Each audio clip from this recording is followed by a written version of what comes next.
Sanibonani khala maphupho mawukuthi umusha la ekhaya besicela nje ukuthi subscribe ukuze-ke njalo masifaka la ku-YouTube channel yethu ungaphuthelwa noma ngabe nini. Uma ukuthi-ke le video uyibuka ku-TikTok besicela ukuthi uphuthume bakithi useshe lapha ku-TikTok ufike usifollowe.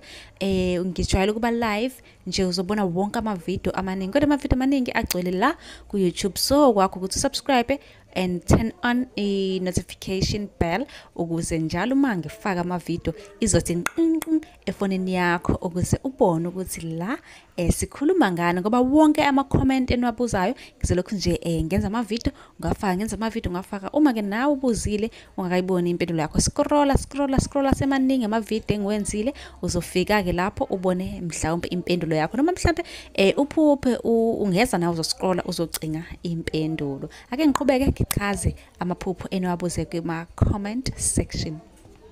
Ake sikhulume ngomthwalo ukuthi-ke uma uphuphile wona ngabe usuke ubika ukuthini. Ungakhohlwa phela ukusubscribe-a usifollowe yonke indawo. Kanti-ke umthwalo uma uphupha usuke ubika ubunzima bempilo. Njengoba uthwele nje ubunzima lobo osazobhekana nabo. Nabantu-ke